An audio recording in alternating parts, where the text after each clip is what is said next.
All right, welcome and thank you for joining us today. I'm here with Aaron Terrazas of Convoy. So let's do some introductions first, Aaron. How long have you been with Convoy, and what's your role there today?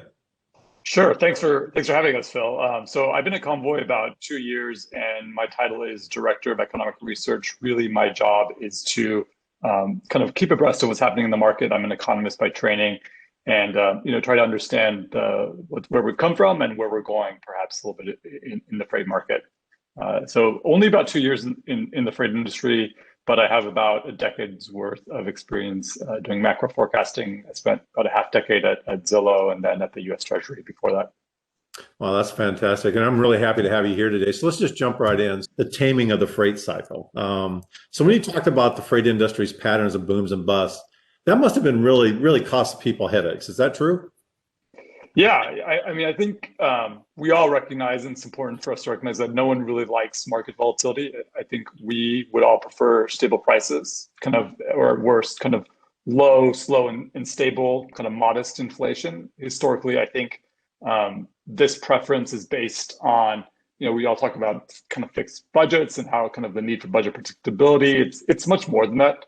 I think none of us like deviating from our expectations. I think there's a growing body of research, particularly at the intersection of economics and biochemistry, physiology, that suggests there might be deeper biological origins for this aversion to volatile prices. Beyond that, it makes planning difficult. If you're in the business of an intermediate good, it makes kind of your pricing of your downstream goods all the more difficult, and probably on the net higher. So I think volatility often implies waste. At the end of the day, we're all trying to carve out our own little bubbles of stability in this crazy world. And I think, that preference for stability is one reason why in financial markets, low variance assets, kind of like bonds, have lower returns than high variance assets like stocks. I think the key there is that you do have to have both market liquidity and transparency for that relationship between variance and price to play out. Yeah, I've had somebody tell me, hey, if you don't like, or if you don't want to be agile or flexible, grab a hold of the small things that are changing and start to get used to that, right? Got to understand what that feels like as things are changing. And it does give you some kind of a normalcy, if you will, that, yeah, things will fluctuate, but you're not having these big swings like we've seen over the last year. Yeah. So so what can shippers really do? What solutions or remedies exist to solve this age-old challenge, right? Yeah, obviously some degree of volatility is unavoidable. I think that's the reality of open markets. We had kind of the industry had an enormous amount of price stability and predictability back in the 60s and 70s, kind of when things were regulated.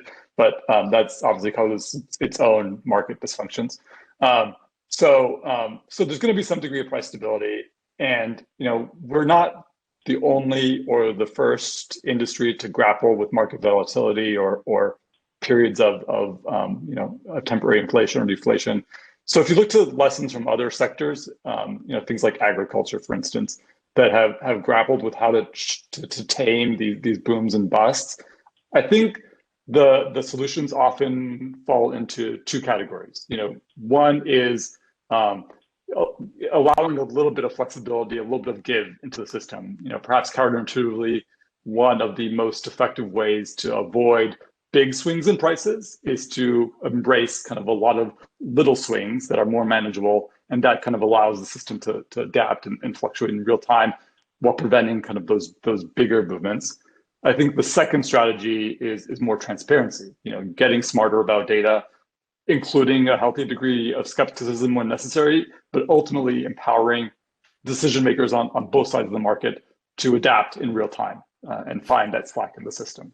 Yeah, one of the things that really intrigues me about our industry, and actually I've been in supply chain now for almost 40 years, and I would say the last 10 to 15 years, and primarily the last 5 years, is the amount of data that we collect on things and that we can sift through and come up with anomalies or come up with some kind of a strategy going forward. We know that data is kind of that new gold or oil, if you will.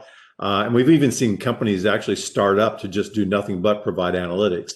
But with all the technology applications that and the systems that we have in the market today, capturing that data, how do you kind of determine, especially from your background with an economist background, how do you determine what points or what data points to really hang your hat on to really Yeah. make those decisions?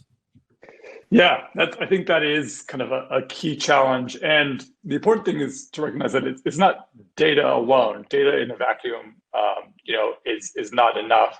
It's what you do with it. Can you make actionable decisions off of it, and how quickly you can make decisions off of it? Because the real advantage of the data-rich world, we live in is not necessarily that data is available. It's that in an automated way, kind of we can adapt to the changing world, without waiting days or even hours for a human to look at it. And I think that is one of the big promises. Other things to be careful with data. Just thinking back to my background, kind of you always have to be asking yourself, is the data truly independent? Am I giving kind of these, is it giving me a different perspective of what's happening on the market, or is it contributing to herd behavior? And I think, that's something that I learned in the real estate sector a decade ago, is that, data may look like it's coming from different sources, but ultimately is all pointing to the same origin. And if that's the case, you're building up systemic risk. That was the origin of the housing meltdown a decade ago. And I think that's something to be particularly careful anytime you see a proliferation of data, because it may not be from independently generated processes. Yeah, that's a great point. I know back in the days when I was an auditor, we could always make data say what we wanted it to say, or we got caught up in the throes of how the data looked, and sometimes it turned around and it kind of bit us, right? It was like, yep, it really wasn't that; it was something else. So it's a lot to do with the data and your perception and how you present it and how you use that data. I like your answer there. So one of the things you did talk about was flexibility. So what do you mean by that in our industry? Yeah, I mean, I think flexibility means a couple things. It's tailoring the right type of transportation solution for your needs at a particular time, considering a wide range of options. I think in procurement, perhaps we've accidentally fallen into a kind of not necessarily a one size fits all world, but like maybe a two size fits all world. It's almost always kind of annual contracts or kind of spot market. And obviously there is more and more this gray zone between those two extremes that allow more tailored solutions that fit particular moments in time. A couple minutes ago we were talking about all the uncertainty that there is about the year ahead. At any kind of when there's elevated uncertainty in the market, it may not necessarily make sense to lock in kind of a long horizon contract. You may make sense to lock in a shorter term contract. We're seeing that a lot more right now with more 1 month or 3 month or 6 month kind of contracts out there, as opposed to just the conventional 1 year contract. I think at Convoy we have a whole suite of options for customers based on their particular needs at a moment in time. Things like our drop and hook solution Go, things like guaranteed primary, which kind of guarantees coverage with some flexibility in pricing. We have kind of something called green appointment windows, which allows shippers who have flexibility at their warehouses the option to allow pickups and deliveries when there's slack available. So again, I think it's not enough to have data, not enough to have visibility. You have to have options that you can do with that, and that's what transparency means. Yeah, so turning more into that transparency. So then my next question is, tell me a little more about what you have in mind there with regards to transparency. I know you just kind of encapsulated it there real quick, but kind of dive into a little bit more. Yeah, again, I think transparency can mean so many different things to different people depending on the context. There has to be more than just kind of the sharing of aggregate metrics. It needs to be transparency into models and the underlying data generation processes.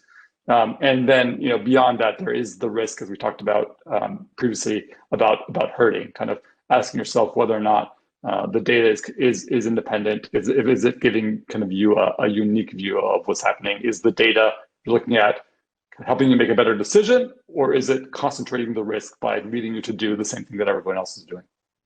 Yeah, I like transparency, especially in our industry. I think we need more, but I know back in the early 90s when I joined in on some of it, it was looking at, nobody wanted to share anything. And today it's like the more you share, the more you can kind of stand up to all the flexibility and the uncertainties in the market, if you have Yeah. better transparency.